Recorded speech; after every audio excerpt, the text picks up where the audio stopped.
What is up, guys? This is Pool Party Cards, and today we want to talk about why we do not sell, for the most part, sealed product in our sports card shop. Well, first off, the true genuine point, without getting into anything else why we don't sell sealed, is there's not a ton of money in it anymore. The margins are like, we can do the whole, any other point, but at the end of the day, it comes down to money. Right. You make about 10% on the margin of any box. And then you have stuff like Topps Chrome Baseball from this year that dropped significantly overpriced after the short printed rookies, were discovered not to be in the boxes. But that happens with a ton of different products, like Score drops in price, all the lower end stuff. So, as a shop, when you first start specifically, you have to focus on what's making money, or you'll go down to zero really quickly. Yeah.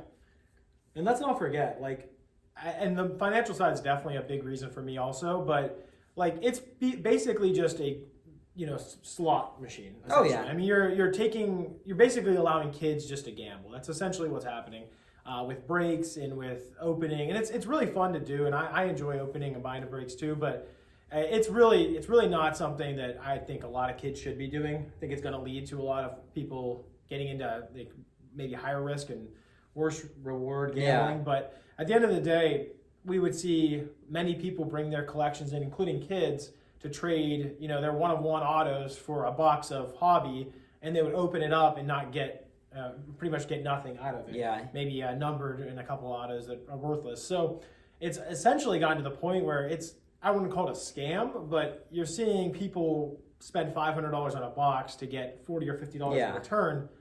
Well, the problem I would say with sealed right now is 5 or 10 years ago, if you'd open a box and you $150, whatever, really, and you'd get a nice veteran auto, it's maybe a $30, $40 card, that's 20-30% of your whole box. Right. Now you get a veteran auto and it's 3 or 4% of your entire box. Yeah. Because these distributors jack up the prices and only sell to the biggest breakers or the biggest shops. Yeah.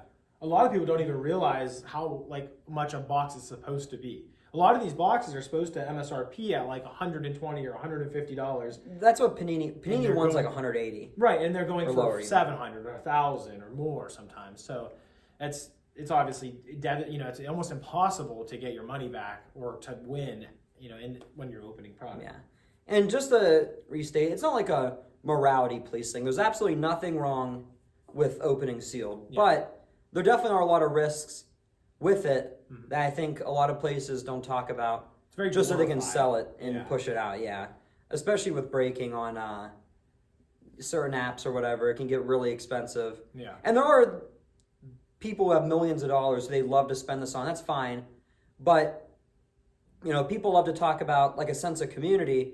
Well, sometimes that sense of community gets you to spend money you don't have on breaks or opening in a shop or whatever. I mean, think about how many times we'd be on Whatnot watching a stream and people would be commenting, I can't wait till one day I can afford to buy a new break like this. Yeah. And it's all good and fun, and it's obviously other people's money, so they can do whatever they want with it. But I think some people just don't know what to expect when they buy into some of these breaks or buy into some of these boxes. I can't tell you how many times I bought a box and opened it and been like, wow, that was not. It's garbage. Oh, yeah, it's basically especially retail, which. Yeah, and hobby too. A lot of times. I mean, how many times have we seen National Treasures be open to see it's $400, $400, $500 on a $2,000, $3,000, $4,000 box, and so it's become almost a scam, genuinely. So we have a shop in Ohio, and we just don't even sell sealed. We got to the point where we'll sell some vintage sealed here and there, but for the most part, we just stick to singles because it's a lot less volatile and. I think it's just better. You can take $50 and buy a really nice, RPA or something like that. Yeah, like that Chase Claypool. A freaking mega. Yeah. That's it. That National Treasures RPA is $75. Yeah, exactly. Would you rather have that or a box that you could... It's like there was a joke on Family Guy or Simpsons. It's like, you can have a boat or you can have a mystery box and you can even get a boat in it or something. It's basically like that. Yeah, no, that's 100%. Especially with some of the modern the new stuff releasing. Yeah. I would have no interest in until the prices come back. At $200 a box, whatever, it's perfect. Yeah. There's absolutely nothing. But you're just letting, not you, but He loves saying that. Yeah, I don't want to sound like an attack, but like as long as people keep buying this overpriced stuff, they'll keep making it, and they're making hundreds of millions of dollars off of it. Yeah. While 95% of the consumers get screwed on it. Yeah. So I do want to clarify though. I'm not saying like we're definitely not saying that like you're an idiot if you buy into brakes or if you open seal. We love to do it and we do it ourselves too. oh, you should see. I mean, there's been ravenous attacks in here where we've opened when we did have a little bit of sealed, and we'd open all of it. Yeah. So it's very, very fun. We love opening stuff. Yeah. So it's definitely not what we're trying to say. We're like, I don't even want to demonize it. I just want people to be aware of, kind of the state of the hobby right now, and maybe it's not always the best thing to do. Like, especially if you're looking at it as like a way to get singles, that's not going to be the way to do it. No. It really is just truly gambling. And while gambling's fun, I don't know how much like kids should be really involved in it, genuinely.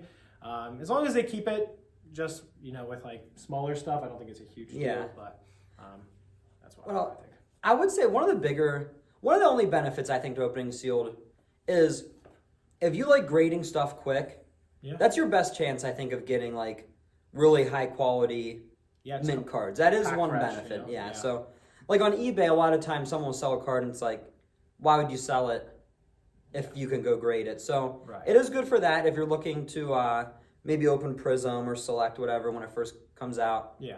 But something else that's important with sealed is check out your checklist before you buy the box. Like, or buy to a break. Yeah, buy a absolutely. team that you can't even get a certain player on. Yeah, and what's the point? Yeah. So, I mean, that's pretty much it. I don't think there's really much else to say, but I think that the future for hobby product and stuff like that, I assume it's going to go down just because the new classes coming out aren't necessarily spectacular. And overall, just the economy being down, you're going to see probably some reduction in prices. But it doesn't necessarily mean that it's going to be worth it for you, because as that comes down, we haven't seen an equal level of singles drop. Singles have dropped significantly, whereas sealed has only come down incrementally. So, and retail has gone up in terms of sealed, like price wise. So, but I was actually referring to hobby. But yeah, singles have come down significantly more. So I think what we're going to see is sealed hopefully match that level of drop. But beyond that, I'm sorry, I had to adjust I think it's 10% now. Oh, wow.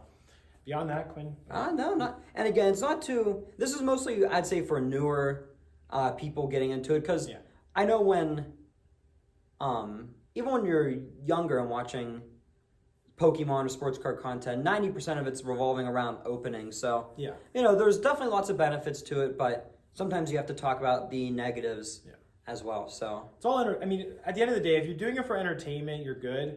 It's when you think you can make money doing it, that's when it becomes, I think, a risk. Just like the casino. Yeah, exactly. I mean, we've gone there before. Right. If you go there the intent to win, or of course you want to win, but with the intent to make money, it's going to become pretty difficult. And I think possibly that can lead to issues with gambling and stuff like that. But if you're doing it for fun and you just want to rip some packs with your kids or for yourself, whatever, I think it's all good and fun. But I think we're just rambling at this point. So. Oh, we love rambling. So I'm sure in future videos we'll be rambling. Just chirping. If you guys want, please, again, give us a thumbs up. Subscribe to the channel. We talk about sports cards. We're going to try to put out a lot more videos. Again, we have a shop in Northeast Ohio. You guys can look us up. It's the exact same name as it is on YouTube. You can see us on Google. And we're on Instagram and stuff. So we hope to see you guys. And you guys can always stop out here if you're ever in Northeast Ohio. Fly out. Yeah, fly out. Fly out. Check out our singles that you can see on eBay. But I see. Yep. Other than that, thank you. Have a good one. Awkward goodbyes. Bye. See you guys.